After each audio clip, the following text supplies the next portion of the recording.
Hey girls, I get asked all the time, how did I become a fashion designer? So I thought I'd give you a little rundown.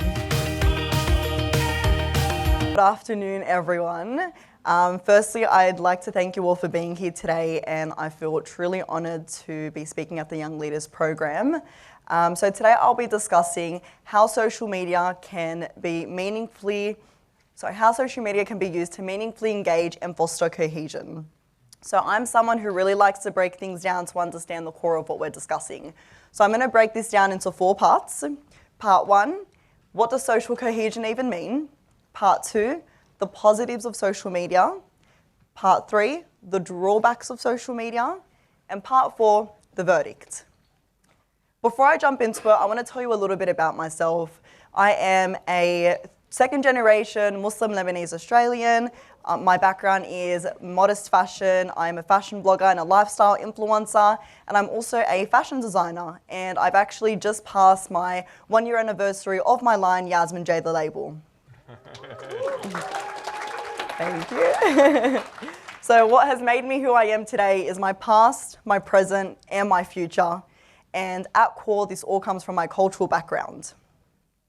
So let's start off by asking ourselves, what does social cohesion mean and why is it so important? It's not a token word that should be used freely. It's something we should actively seek to facilitate and take part in. A social cohesive society is one which works towards the well-being of its members, fights exclusion and discrimination, creates a sense of belonging, promotes trust, and offers its members the opportunity to always move forward. And what's one of the most powerful tools right now to make this a reality? Social media. So there are currently 4.7 billion people using social media like Instagram, Facebook, TikTok, and alike. That's more than 50% of the world's population. That's pretty insane if you ask me. I was quite shocked actually when I saw the statistic. It's all about harnessing the digital space to direct ideas, energy, and awareness to address the challenges and misinformation that comes from building social cohesion. I will confidently say I'm very proud of my platform because I don't consider it just mine. It's a reflection of all the aspirational Muslim women who are trying to find their place in society, just like me. And that's why I love the concept of social cohesion. We're not asking people to tolerate or validate us. We're asking them to listen to us, to include us. It means we're different, but we're integrated. Now, moving on to part 2, my positive experience using social media. The internet is helping to create pathways of social cohesion in contemporary society, contributing to a stronger community. Young people are coming together in the realization that the future belongs to them and we better do something about it. The internet gives the youth a sense of empowerment, and I think we've seen the result of that through social networking via technology. Social media has been a place for people to share their thoughts, call out injustices, celebrate triumphs, and share experiences. Because it's such an open platform, it's been one of the most effective tools in holding brands, leaders, and nations into account. Social media can be a force for good, a place to build communities and create a sense of cultural togetherness and let people connect in different ways. Hashtag #MeToo, hashtag Black Lives Matter, hashtag Free Palestine are all examples of equality campaigns where social media has brought people together. These movements, to some degree, have all united people. They've created a sense of belonging and built a safe place and shed light on people's experiences to amplify their voices. I have been able to speak about these political issues on my page all while learning about them myself. And you're probably thinking, what would a fashion blogger know about politics? But I get to share the story from the other side and with my following. Now that's on a global scale. If we're looking on a local scale, my platform has allowed me to participate in many opportunities and break down stereotypes and introduce them to new communities. And I'll give you a few examples. So I was recently broadcasted in a detergent commercial called Nappy Sen. It's quite big in Australia. And this was me, a hijabi, visibly Muslim woman, on a Western society broadcast nationally. And that was absolutely insane because that doesn't happen. I've worked with Australian brands, I've been interviewed and featured on their magazines, I've been invited to forums just like this, and local and international fashion weeks. I've gone to events that aren't usually diverse, and you can imagine I usually stand out quite a lot. I've debuted my fashion label, Yasmin the label, at fashion weeks, and this gives me the opportunity to fuse my love and my faith in my work. Now, the people that are following me is what we call like-minded audiences. It means they are following me because to some degree, they can relate to my life or the content that I'm sharing. But when we get noticed by brands or communities or organizations that maybe historically wouldn't include a Muslim veiled woman, it shows we add value and that we are an important audience that should be recognized. It's great to see ourselves reflected in the industries we admire so much, whether it be fashion, art, cooking, or writing. We all need our place on the map. Now, let's move on to the drawbacks of social media. We've spoken about the positives, but unfortunately we all know there's a dark side to social media. With great power comes great responsibility. I know that I have been a symbol of representation for so many women, girls, and diverse people, and I have taken that responsibility very close to my heart. I know that I will continue to be a voice for young, diverse women through all of my unique challenges, and I will always push for a more welcoming, understanding, and diverse world in every possible way. Here, I would like to share with you a personal experience. It was during one of the fashion weeks that I was attending, and I was invited as a VIP guest. I was invited to watch this show front row, and of course I was super excited, really excited to share it with my online platform. As I was approaching my seat, a gentleman was assumed that I was going to be standing at the back. So as soon as I entered, he kind of just directed me, yep, right over there. But he didn't even ask to see my ticket. So he made an assumption. So let's really think about it for a moment. If I appeared in any other way, would he have made the same assumption? I don't think so. It's not an easy path, but it's one we have to walk on. The power of social media can also be dangerous. People can still be hurtful, racist, spread hate, or cause harm. As a Muslim woman, hijab is so personal and unique to my faith, and it's very visible. My second personal experience is within my own community. Even though there is so much good within communities, there is also that percentage in any community that does not allow you to express your identity, as it does not always match the cultural and traditional standards. As a second-generation Australian, my identity as a social media influencer is challenged as I'm trying to incorporate my individual identity of blending the West and the East together to make my own unique self. But this has come at a cost to myself being constantly bullied and attacked publicly on my own platforms and others for expressing my views of how I present myself. Either I'm too westernized or I'm for my own community, or I'm too Arab for the Western community. Despite so many challenges, I know that I have been very fortunate to have had some extraordinary career experiences, and for that, I will be forever grateful. I am still incredibly dedicated to striving and working towards my career. Despite the handful of negative people, I am more driven than ever to show how a young hijabi Muslim woman can follow her dreams and stay true to what she believes in, and contribute to a growing, cohesive society. This week, I was actually further inspired by the honourable presence of the President of Singapore, Halima Jacob, someone in power who I can identify with. And just to touch point on this, growing up, I was never able to look on TV or the media or social media where I could see myself in someone.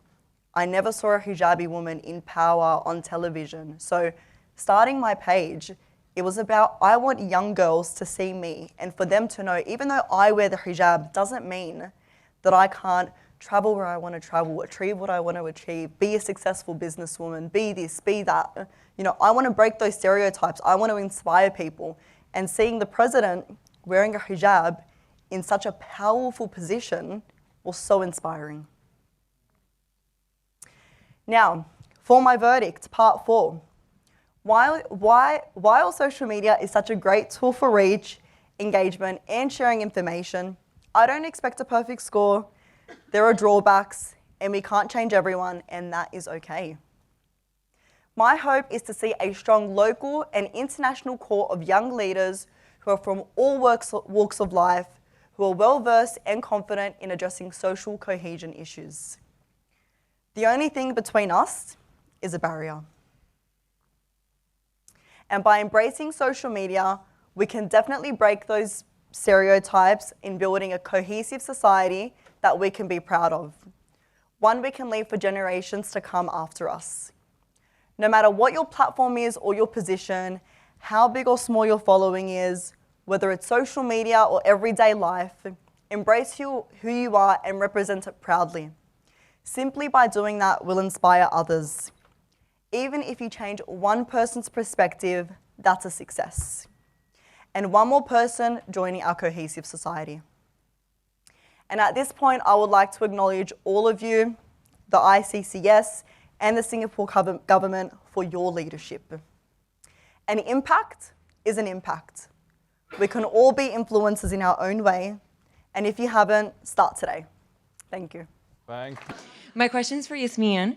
Yasmin, you're the only one here that is not like coming from a space where you're representing a faith necessarily, right? From the perspective, like you're just being yourself. If you could speak more to what that means for you in terms of representation while also like retaining your own individuality and understanding that you don't represent all Muslims, that you're just being yourself and what that means for you, being visibly Muslim and putting yourself out there, we would love to hear more. Thank you. Also Great Muslim. questions. Okay, I'm visibly Muslim. I'm very different to my colleagues because they preach religion.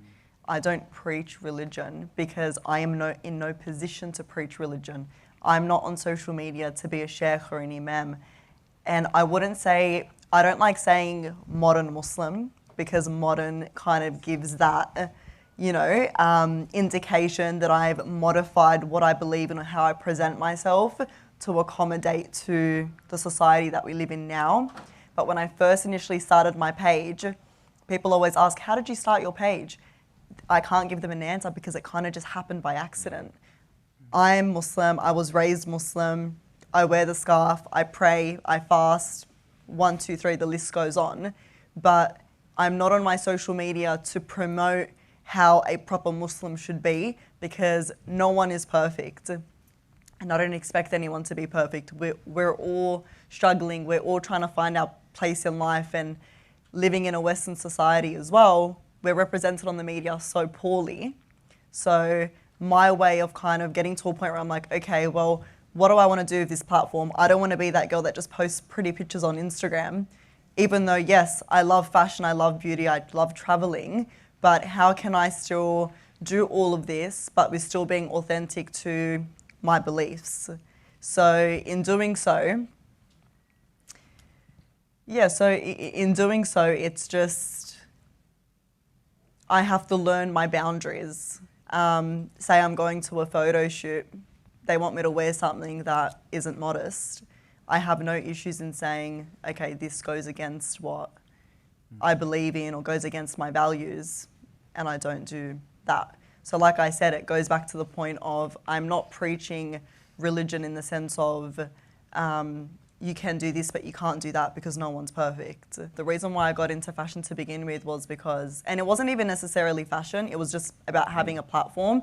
Because obviously looking when I was younger, when I was an adolescent, growing up, teenager, I wanted to put the scarf on. I always knew that was going to be like a step in my journey of growing up. You know how you have like, oh, graduate school, go to uni, get married. This is on my bucket list, that's on my bucket list. Wearing the scarf was a part of that journey.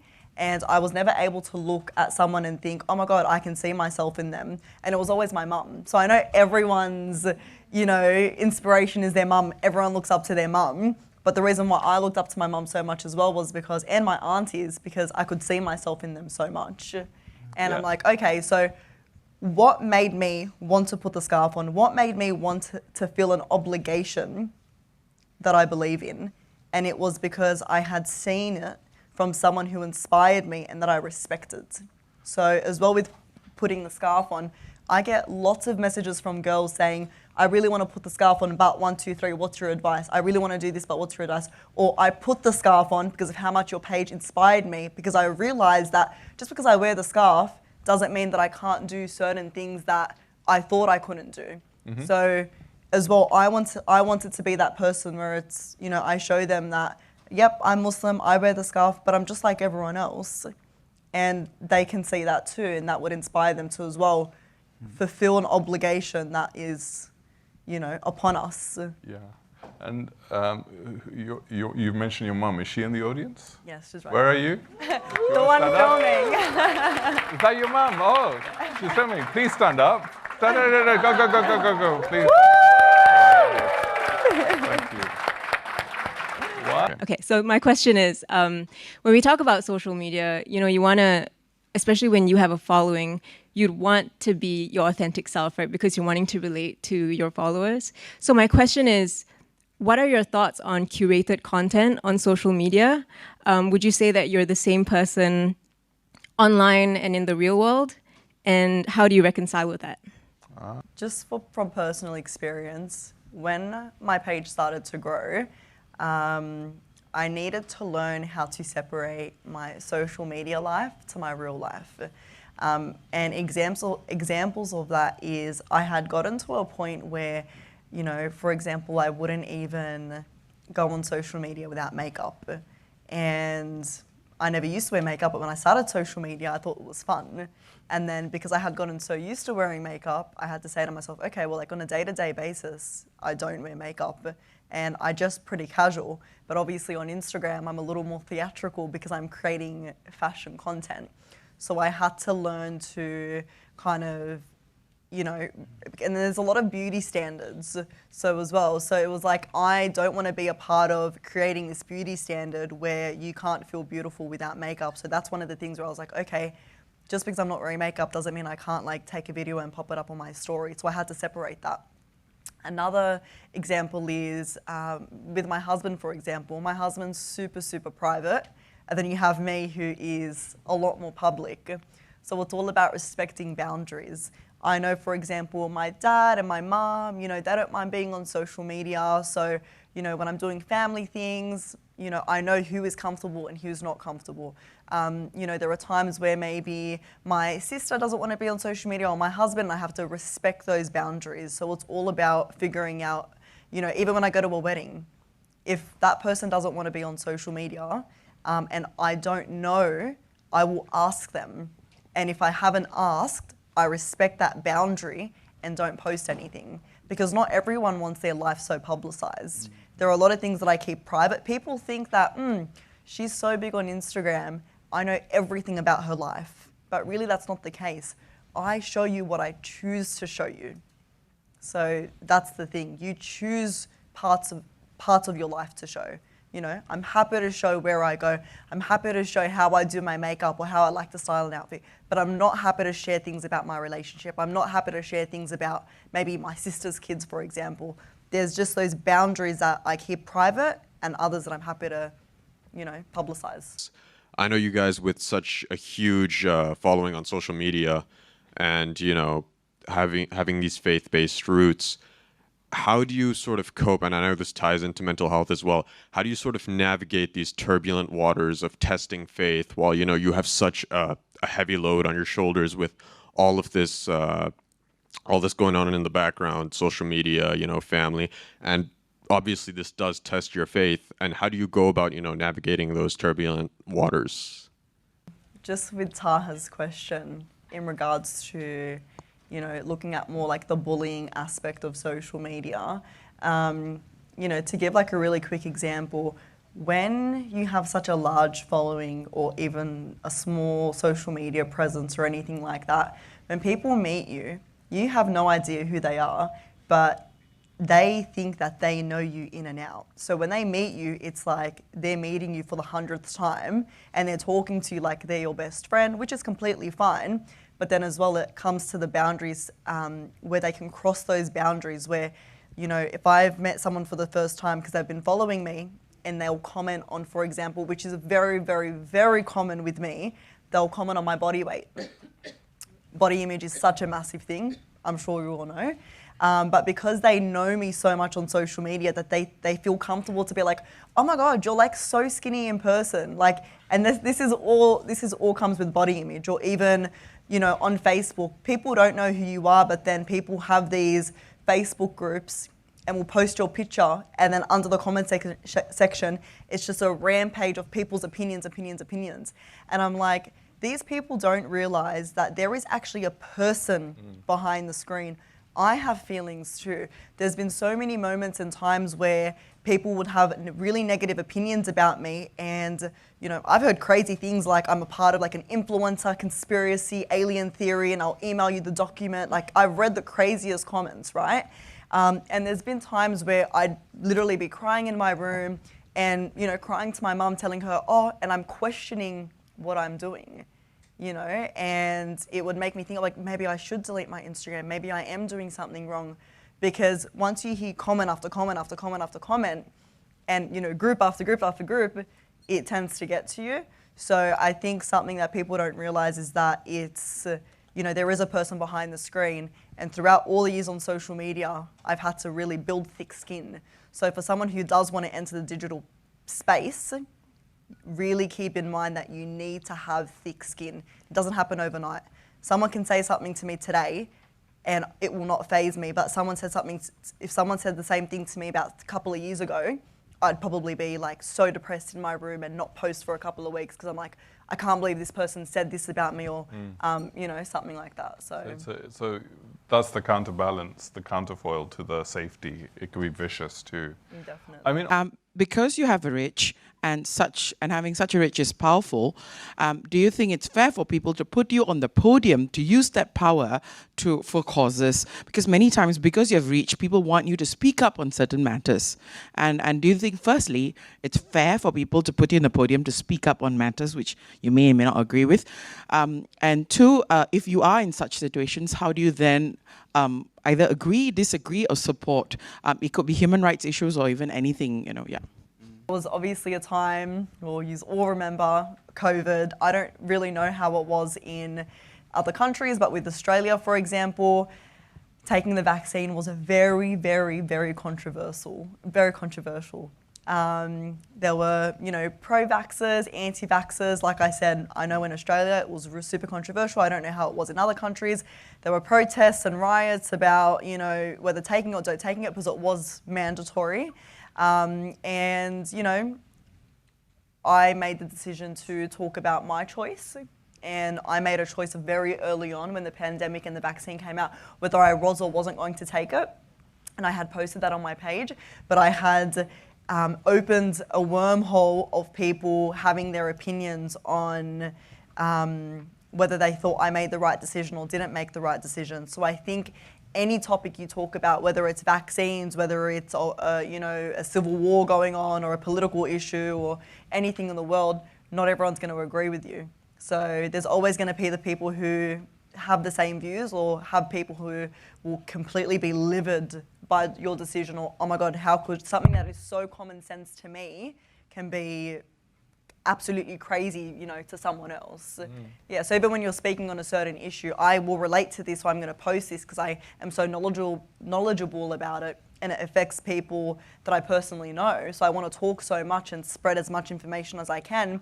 But then when there comes a topic where it's super important, but I have absolutely no clue about what to say or what's even going on, the last thing I would want to do is post something with an opinion that is totally incorrect because I haven't educated myself on a topic.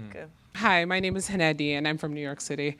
Not weird, but cool. I'm Palestinian. You know, we don't get to choose our identities, but our nationalities, and that's mine. So My question to all of you is, what happens when you hit a plateau? What happens when you're no longer relevant? And I don't mean it in a sense, but I mean online. I don't want to say that social media is sort of a fad right now, but what happens? Do you go back to your pulpits? Do you go back to just designing clothes? What happens after? Brilliant. I think what's really important is to not allow social media consume you. Getting into social media, I always knew that, okay, any day Instagram's probably not going to be relevant and people are going to have a new platform, and it's like, how about if I don't make it big on that platform?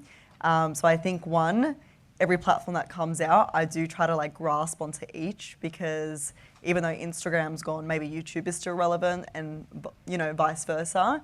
But yeah, so another thing is that I kind of had this plan where it's like, I'm going to grasp this opportunity that I have, where I have this following, I am getting jobs from it, I am getting amazing opportunities, although I had to think about the long-term goal. And for me, my long-term goal was always to be a designer, and that was always my passion. So if Instagram were to just disappear today, I wouldn't feel worthless or felt like, oh my God, what am I doing with my life? Because I always knew my long-term goal was fashion design, was to create a label and really expand on that.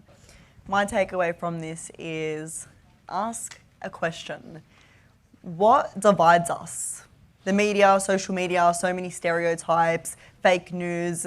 But when I hear fake news about a Muslim, for example, that's totally incorrect. The person who's actually putting this news out has never even met a Muslim or spoken to a Muslim or asked a question.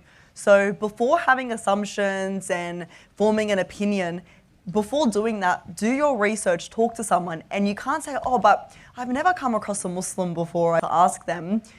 We don't have that excuse anymore, because like I said, 4.7 billion people are on social media. You can find hundreds of thousands of people from all different walks of life, religions, cultures. You can ask them the question through social media. If there's a stereotype, just ask the question, because you're not going to lose anything by doing so, but you're gaining so much.